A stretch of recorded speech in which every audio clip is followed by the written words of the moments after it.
my name is David Cass. I am the Vice President of Cyber and IT Risk for the Federal Reserve Bank of New York. Amar, thanks so much for having me, and I definitely look forward to chatting with you. So these opinions definitely are my own and do not represent those of the Federal Reserve System.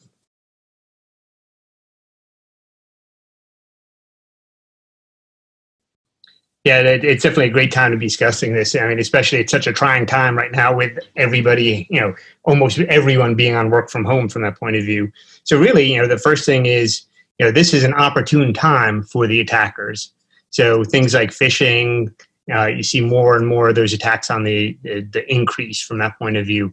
You see organizations, distributing essentially malware in the form of like COVID maps and tracking. So you want to make sure that, as you're tracking what's going on, that you're getting your maps and other updates from authoritative sources and things like that. And, don't download a link that somebody just sent you because it happens to say that it's a COVID map or things like that if it's from an untrusted source. So that's, definitely one of the times to think about it now that, again, as attackers are opportunistic, there's a lot going on. Everybody's dealing with new challenges of working from home.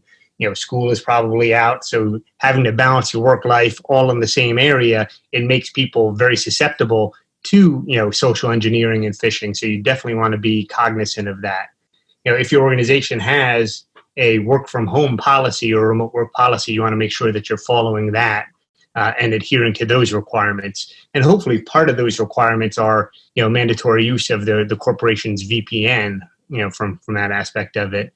And, if you have two devices where one is work and one is personal, you really want to take a look at it from the point of view where you're not using your work device for personal things to keep a separation from that.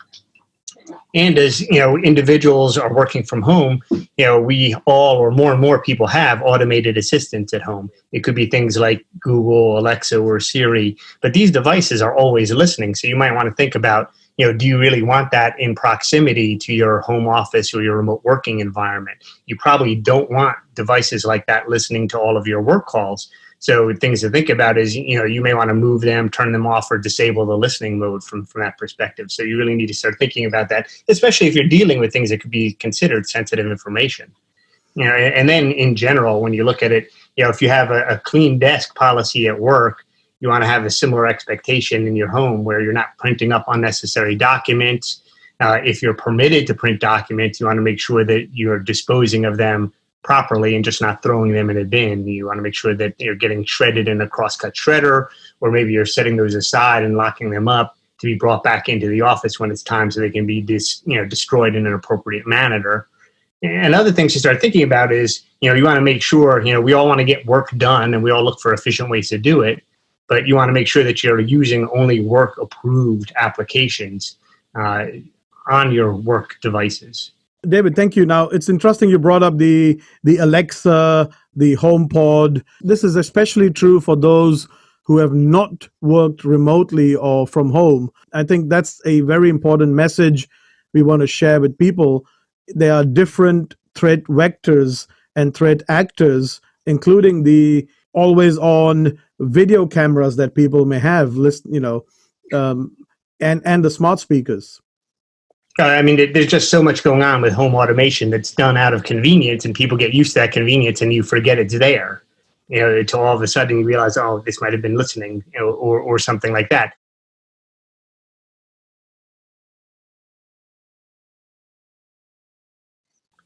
So hopefully, they're reaching out and using more secure services from that point of view. So a lot of organizations are probably using third-party email. So it's kind of looking at from the point of view of, are you using strong passwords?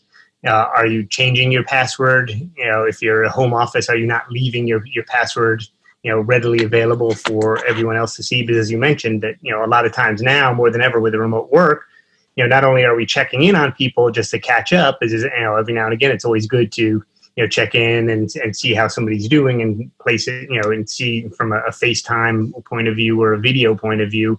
But again, you don't want things that are in the background that are going to give up your passwords or give up, security type of information. So it's really looking at it of, especially if you're a small or mid-sized business and you have employees working from home, how do you put together a document like your checklist or share that document with your employees to make sure that, they're taking the necessary steps to help, protect the organization, because employees in most cases don't want to intentionally do bad things.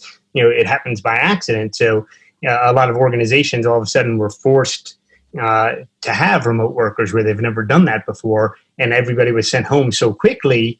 There wasn't really time to train people from a security awareness point of view of what does good hygiene look like if you're a teleworker or things like that. So you want to be able to leverage those checklists and really go through it and look at, okay, how do I help not only keep my workers safe, but how do I help keep my organization safe?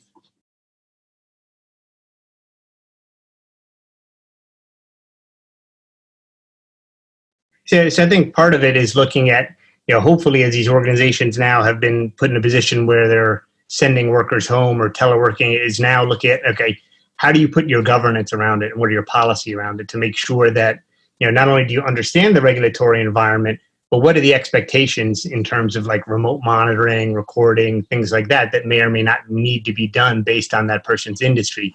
Or if you're in the healthcare industry, what are the extra expectations that need to be taken to help protect somebody's medical information from that point of view. David Cass, a good friend of Cyber Management Alliance and the Vice President of Cyber and IT Risk at Federal Reserve Bank of New York. David, thank you so much for your time. And Amar, thank you so much for having me. Definitely enjoyed our conversation.